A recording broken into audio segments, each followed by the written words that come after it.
Hello there, Roger, and welcome to the Defending Democracy podcast. To start with, can you briefly tell our international audience what the Westminster Alliance for Ukraine is? Good morning, Sabi, and good morning to your audience. Thank you for the opportunity.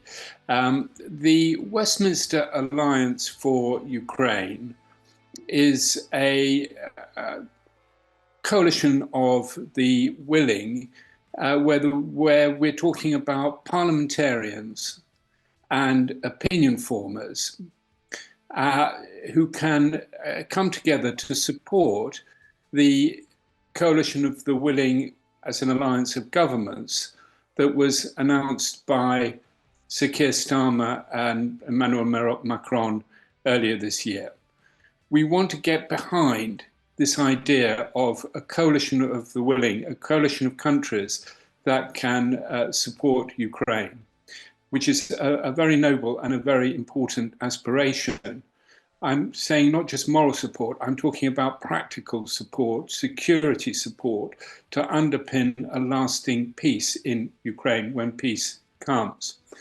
And what I see, and I think what we see in the Westminster Alliance for Ukraine, is that there is a gap between that aspiration and the practical capabilities that the countries that make up the coalition, the willing, the 31 countries, actually have to deploy. And so I think it's important that parliamentarians in particular, but society as a whole, get behind this idea of coalition of the willing.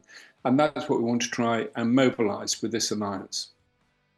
So that it can be a practical reality, so that it can be a practice, so that it can actually, so the work that needs to be done can actually be done. And that's a question of resources, capabilities, but it's also a question of public support.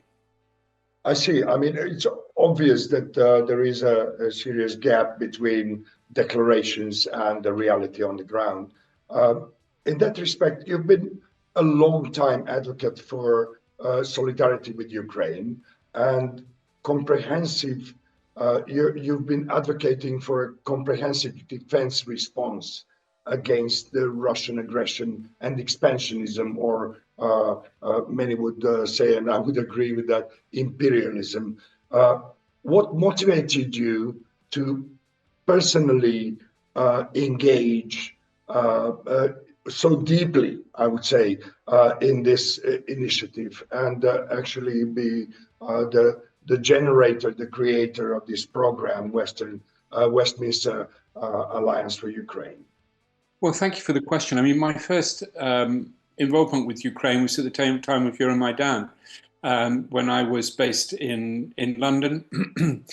And we had just started an organization called New Europeans to defend the rights of European citizens in the UK. At that time, there was the fear that there might be a referendum that wasn't announced until later. But the idea was in the air that Britain might leave the European Union, even at the time of Euromaidan. And I realized that there was no sense really of what the values are that underpin this idea of European citizenship. And the best articulation that I found of what it meant to be a European was in the words of a young woman who was standing up for European values in Euromaidan. And that touched me very deeply. And I connected the Ukrainian, I connected with and I was saying, look, young people in Ukraine and older people as well understand better than we do in the European Union the value of European citizenship and the value and the values that we share in Europe, the values of democracy, of freedom, of solidarity, the rule of law, human rights. And they are risking their lives to defend this. And I identify very strongly with those values. And I understood that that's who I am. And that's what makes me a European. It's not that we are being projecting European values on the rest of the world. It's that in Europe, we connect with those, we identify with those values, those universal values, and we try to create institutions that have those values at their foundation.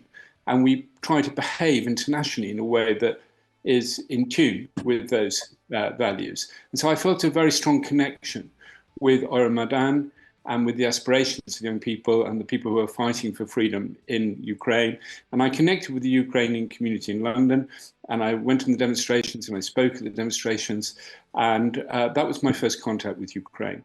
And then later on, when I started working for the Europe Economic Forum in Poland as an advisor, they asked me to organize conferences in London, and I organized a conference on Ukraine for the Economic Forum, sometimes called the Polish Davos, in London in 2022 and 2023.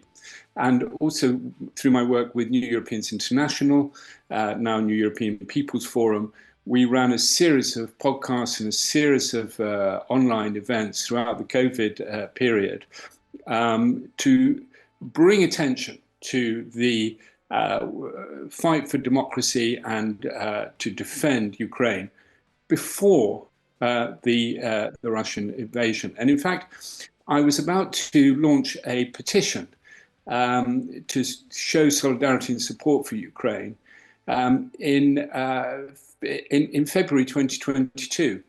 And I won't name the platform that the petition was going to be on. But I said to them, look, let's have a petition for Ukraine, do it together. And they said, oh, well, nobody's very interested in Ukraine. And a few weeks later, we had the Russian invasion. And of course, what you had then was, understandably and quite correctly, the emergence of a huge amount of humanitarian work, a huge amount of solidarity, supporting Ukraine. And the work and the initiative that we were doing was a little bit lost understandably, against the backdrop of the Russian invasion. And we continue to support and work with Ukraine as best we could, particularly through supporting journalists. One of the directors of New European People's Forum is called Lena Kush, and she is the National Secretary of the National Union of Journalists in Ukraine. And they have done amazing work supporting the safety of journalists at the front line of this conflict. And then, as I say, later on, we had the opportunity to run the conferences in London on Ukraine for the Economic Forum. And my connection with this and my determination to make a contribution has continued, because I think what we're seeing now is a falling away of public support and public interest in the issue of the Russian-Ukraine war, just at a time when things are as deadly as they have ever been, and Putin is as dangerous as he has ever been.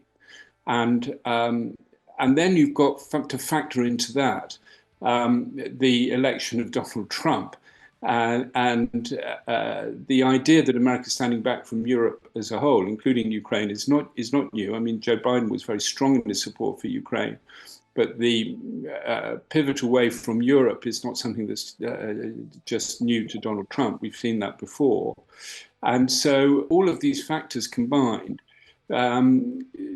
make me feel even more determined to continue to urge my friends, the communities I'm involved with, the people I'm there who professionally and through my political work, to keep the focus on Ukraine, to show solidarity, and to work to support Ukraine. And I think I very much appreciate the leadership that Sir Keir Starmer of the Labour Party has shown.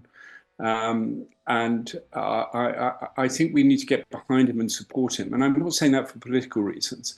I actually left the Labour Party. I was independent for a few years. Many years ago, I was a Labour MP.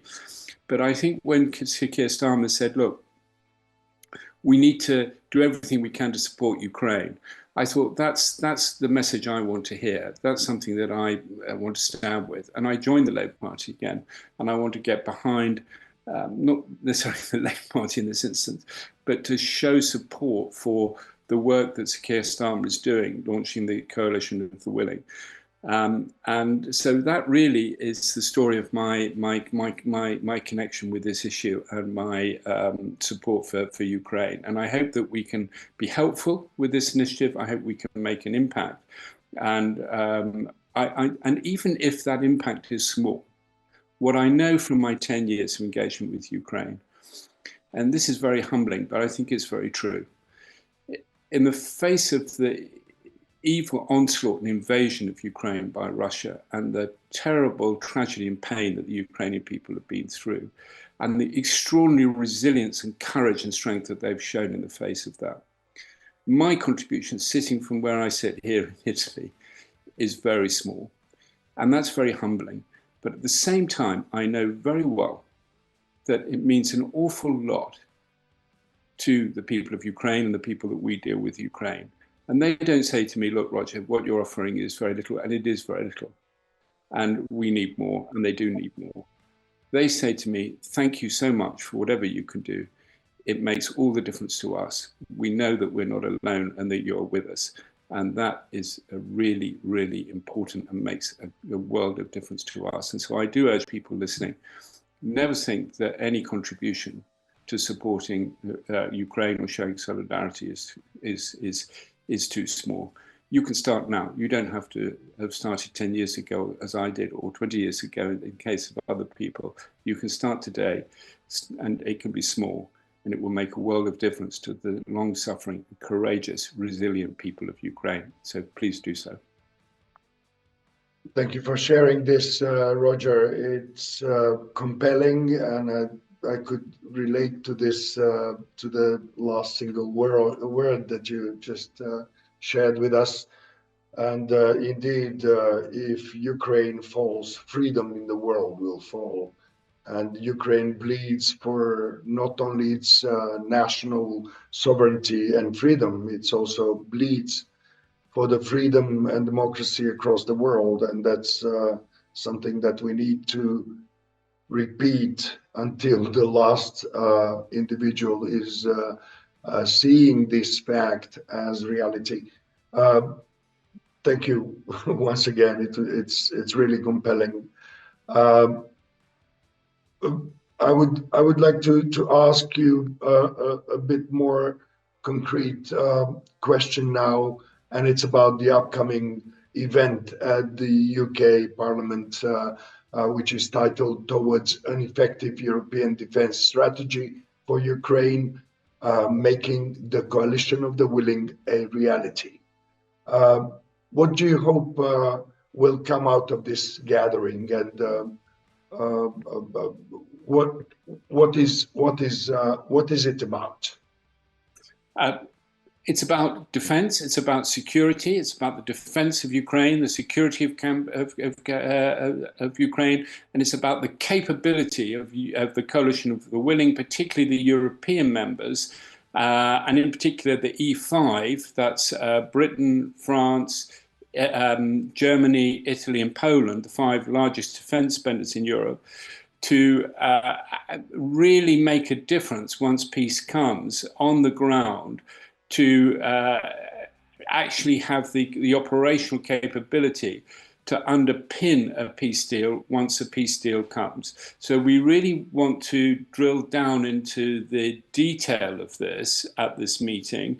We're fortunate we'll have some very experienced speakers, including Lord Arbuthnot, who was the chair of the House of Commons Select Committee for many years and a former Conservative Defence Minister.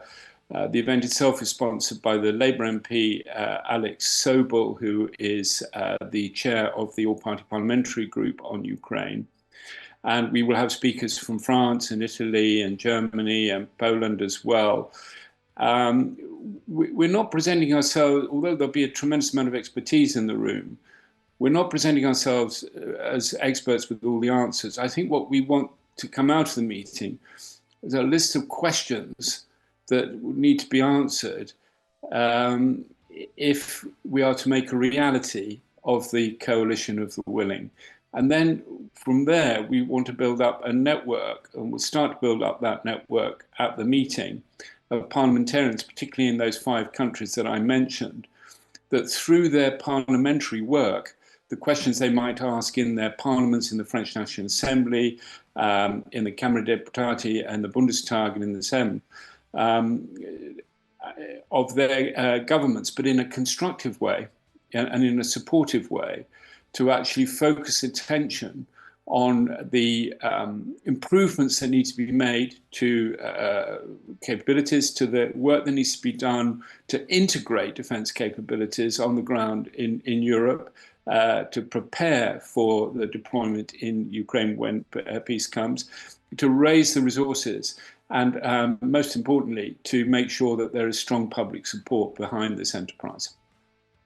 Obviously, it's too modest to say that you're only going to formulate questions and provide some opinion, because there is a set of a very good set of people there, and knowledge and experience, and also capacity of decision making or influencing decision making in these E5, the big defense spenders in Europe, and I believe that there will be quite a few practical, concrete outcomes from this panel or this gathering in London, in the UK Parliament on May 13. So, in practical terms, I believe there will be quite a few directives and recommendations and other steps. What do you envisage beyond this event? What will happen after this, providing the recommendations and concrete steps? Well, thank you for the question. What will happen after this, we hope, is that we will continue to build the Westminster Alliance for Ukraine. And it's an alliance primarily of parliamentarians, primarily from those 5 countries. I'll say them again: Britain, Italy, France, Germany, Poland, but not exclusively so.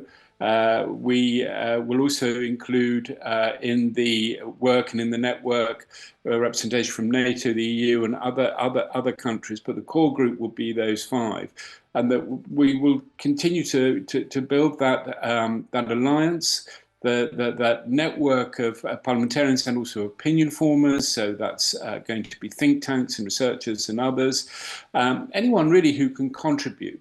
But we want it to be a network that actually coordinates and mobilizes an effort to underpin in Parliament and in our societies the work of the coalition of the willing at government level. We want to, and that focuses attention on that, and that asks the right questions, so that we go from aspiration to actual operational readiness for when peace comes. Yes, that's amazing, and I believe that this all will happen and start unfolding in the coming weeks and months. In a previous conversation with you, you said that we're not claiming a monopoly of wisdom or that we have all the answers. It's about asking the right questions and moving forward together. But of course, it's not a little, it's a very good starting position. And I believe that you have even much more than that at hand with this program and with these initiatives. Seeing the agenda and also the press release published a couple of days ago, the agenda for the Westminster event includes key issues such as defense integration, peacekeeping, and countering hybrid threats. The latter one is a specialty of the organization that I represent and the media platform that we are running. Why are these, however, issues so urgent at this moment, and how are they interconnected? I'm asking this to try to explain in your words to our international audience and to the broader public. Well, thank you very much. Well, first of all, let's take the last one first, the hybrid warfare and the fake news and the disinformation. And we're so grateful to be working with you, Sabir, and your team at Severe, because you're at the front, been at the front line of this for so long. based in Skopje in North Macedonia, as you are, and doing your work across Europe and indeed internationally, as you are with us. I think we need to remember that the front line of this war in Ukraine is not just in Donbass and places like that. It's in our societies too. That we need to remember that the Russian state has a very sophisticated and well-resourced capability to undermine Western democracies through cyber attacks, through spread of fake news and disinformation. And, an awful lot of work is being done in this area, but I think we just need to give a heads up that, this is part of the same this is part of the front line. And I think we also need to give a heads up to citizens to say that we have a responsibility to be aware of this, and it's a time honored adage. Don't believe everything you read in the press. But of course, in this virtual environment that we're in, we know that there are things that are true and there are things that are not true, but it's much harder to know the difference between the two. And so we need to sharpen our awareness, don't we? And we need to keep a focus on that.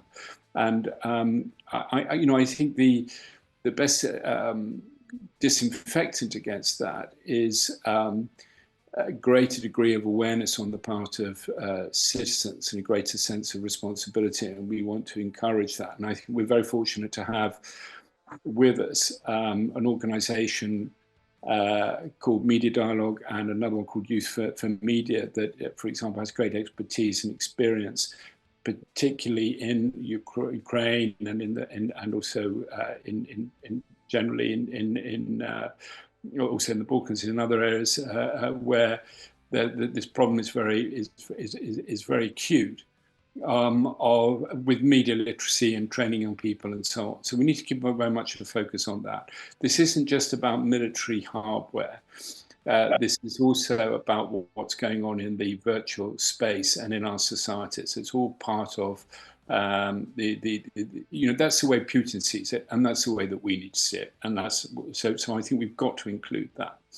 And then I think, yes, we need to keep we need to spend more on defense, and that is not easy at a time where we have a cost of living crisis and tough choices that governments are having to take to fund public services. And a lot of people in European publics could be forgiven for thinking, well, actually, I'm sorry about Ukraine, but we need our schools, we need our health services, we need to do all of this. Is the answer to that? Yeah. Is that what you're just saying now? Is that what you define as defense integration? No, that's a separate point. But the point, I think it's a point about spending.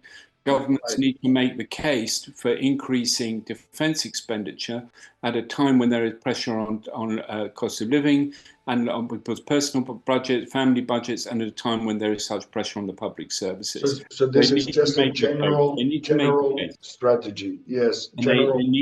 They need support with that.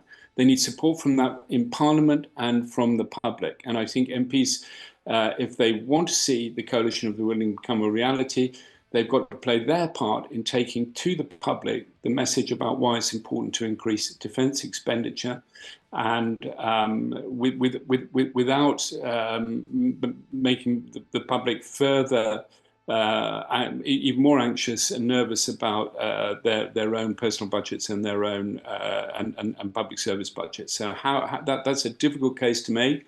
And that's what we need to work out together, and I think that should be done in a coordinated way. And the message, we need to get the messaging right about that at the level of MPs and opinion formers, and do that firmly and consistently as a way of contributing to supporting the coalition of the willing. We need to help the governments who want to increase their spending, their defence expenditures, to explain that to their public.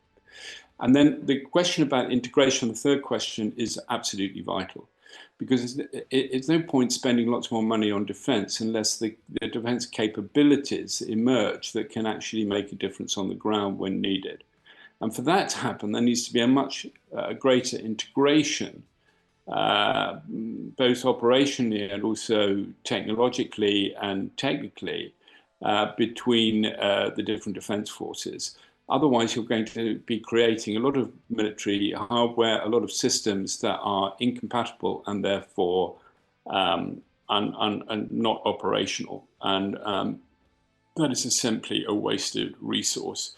We need to have really effective integrated defense capabilities, and we are a long way from that at the moment. And that doesn't just look weak. Isn't that the job of? Excuse me.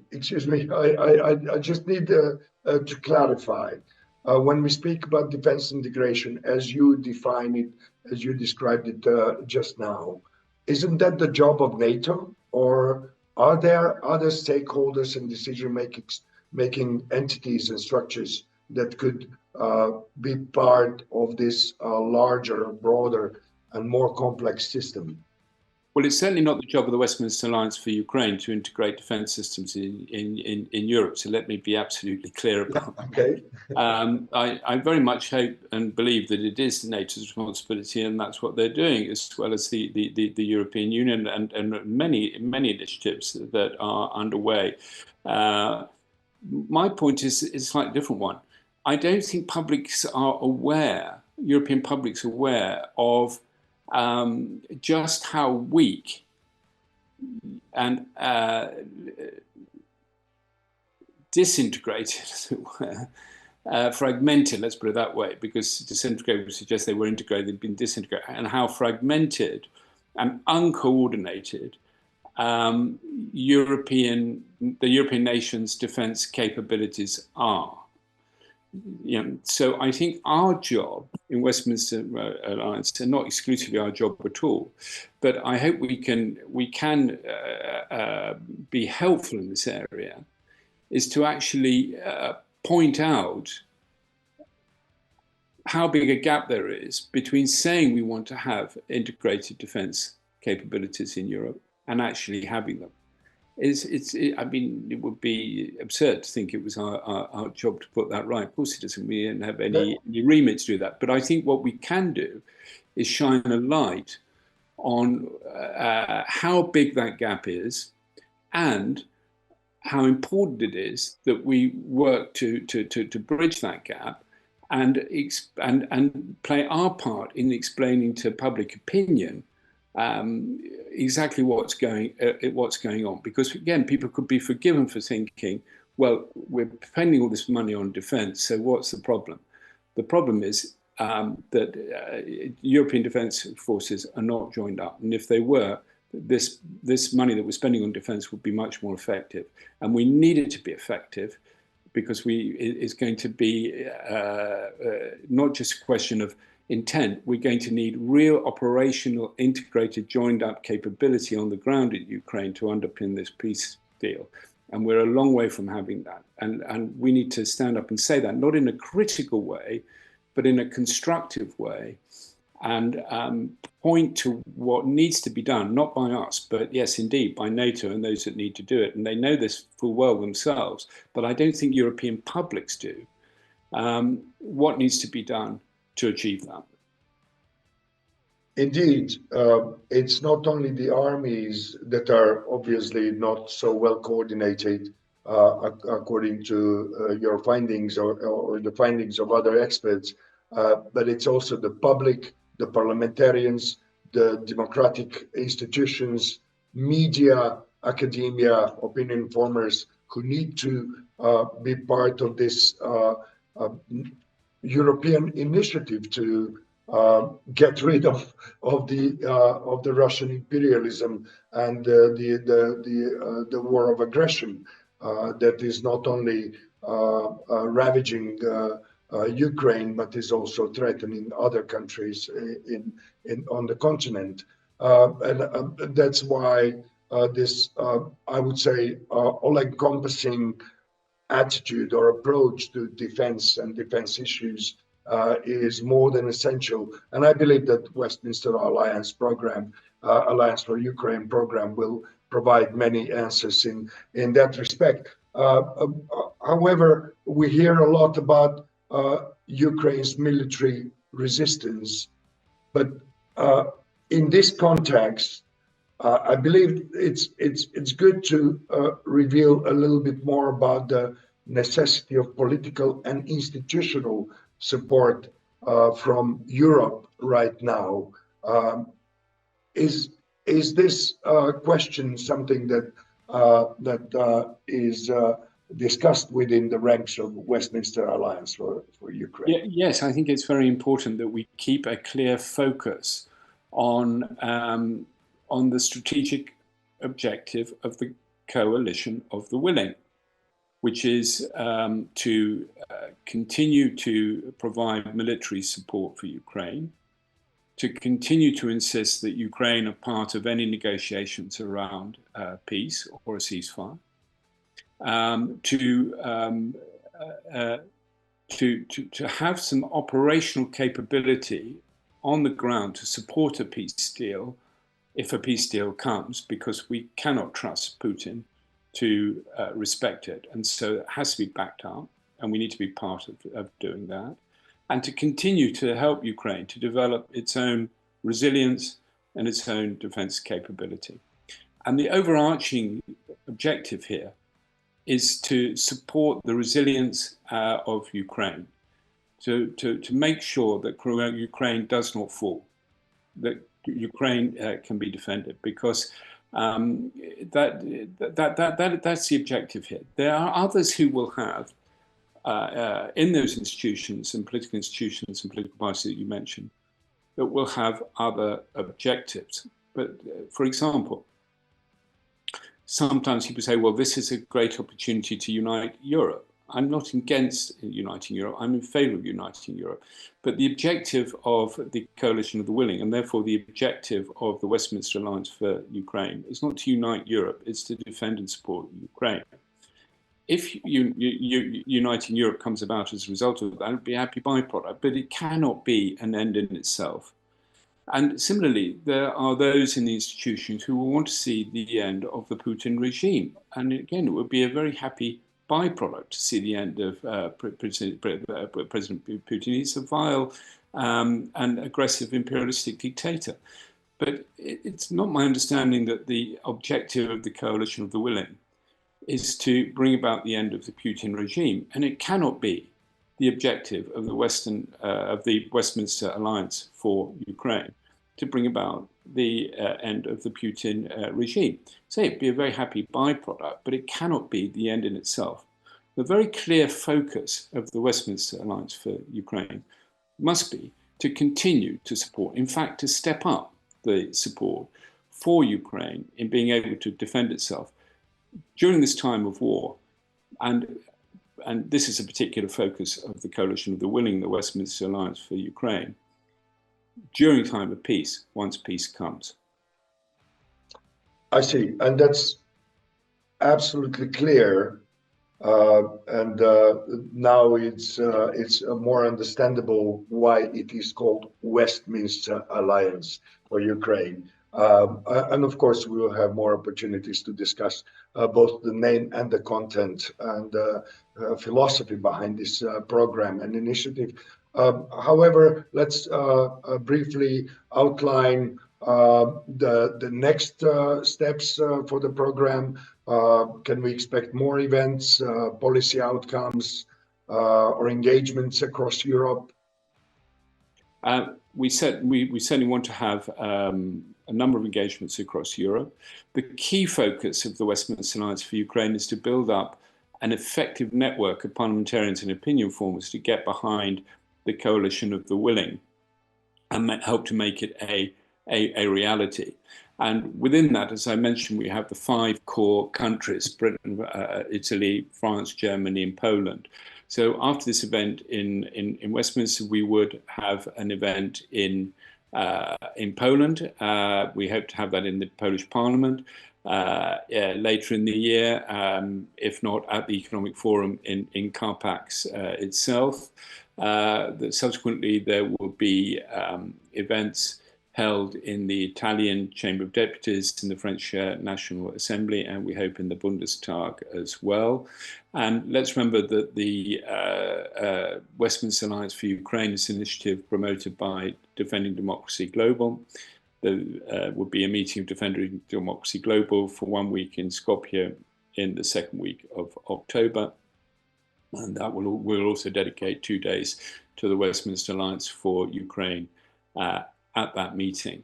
But the purpose of the Westminster Alliance for Ukraine is not to organize lots of events about Ukraine. There are plenty of events about Ukraine. It really is to build up an effective network of parliamentarians and opinion formers who, we hope, are rather, well, not coordinated, because we're not going to coordinate them from the centre, but in a joined up way, let's put it that way, are going to intervene in their own national parliaments, make statements publicly, and help to get the message across to their publics. And of course, not just in those 5 core countries, but primarily in those 5, and then others that want to join will be able to do that as well. So that we keep the focus on the coalition of the willing, the need to have a strong military security support for Ukraine right through this period while the war continues, and in particular after that, to continue to support the security of Ukraine in a real operational way to underpin that peace once peace comes. And governments are going to struggle to make a reality of that aspiration. We want to build up an alliance of MPs and opinion formers that want them to succeed and want to be part of helping them to succeed. Well, since the gates are open, not only limited to the E5 countries, then I believe it's a good question to ask: how can our audience anywhere in Europe, at least, and beyond, of course, especially those in media, in civil society, and other important democratic sectors in the society, can get involved or support the aims of the Westminster Alliance of Ukraine? What can they do to support? Well, first of all, they can write to us at First of all, they can write to us at info@defendingdemocracy.global. They can sign up for our newsletter via our website, which we will put on the end of this podcast. And they can contact their members of parliament or their political parties or opinion formers and inform them about this initiative, and ask them to do the same, to write to us, to sign up for the newsletter, and thereby to join the Westminster Alliance for Ukraine, to join our this expanding network of individuals, opinion formers, parliamentarians committed to working together for a secure and lasting and sustainable peace in Ukraine once peace comes.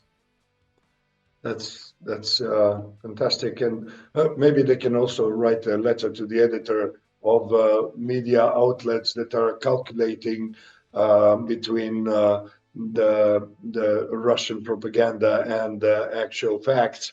Of course, that's not only a joke. Actually, that could also be a nice step forward to increase the awareness of what propaganda means and the damages that it causes. Absolutely, and if they write to us at info@defendingdemocracy.global, or they sign up with a website, what they will find is that we can give them a toolkit, draft press releases, draft letters and so on that they can write to editors or to local organizations or just to people in their community to keep a focus on this. And these are, at times, seem very overwhelming issues, very difficult to grasp with, where there's so much involved. And I just say to your audience, you know, whatever contribution you can make, I know from 10 years engagement with Ukraine that however small our contributions are, and my contribution has been small relative to the need, and so will yours be. And all I can say is it makes a world of difference to the people of Ukraine. It's not too small. It never is. It never will be. It really makes a difference. Please do what you can for Ukraine. And there's a bewildering complexity to all of this. But the focus of the Westminster Alliance for Ukraine is very clear. We want to support the effort that governments across the world are making through the coalition of the willing to support the long-term safety, security, and sustainability of Ukraine once peace comes. And we hope that that's something that you can sign up to. Thank you. Thank you indeed. Finally, Roger, if I may, one more question. What gives you hope right now? What gives me hope are the people of Ukraine themselves. The resilience, the courage that they have shown through this terrible trauma and tragedy, the suffering of the people of Ukraine, the deaths, the injuries, the separation of families and of friends, and the constant onslaught and living in fear. And their resilience is quite extraordinary. Identify with their values. And what I also see is against this darkness that is there is a sign of a new Ukraine emerging, the new society of Ukraine that is emerging from this experience, and that is what we need to give life to and allow to emerge and underpin through our continued support and solidarity and efforts once peace comes. The new Ukraine that will emerge from this war and this terrible experience. And that's what gives me hope, not just for the future of Ukraine, but for all of us who believe in the values of democracy, human rights, and freedom. Thank you for these thoughts that you shared with us, and thank you very much for joining the Defending Democracy podcast. Thank you, Sabine.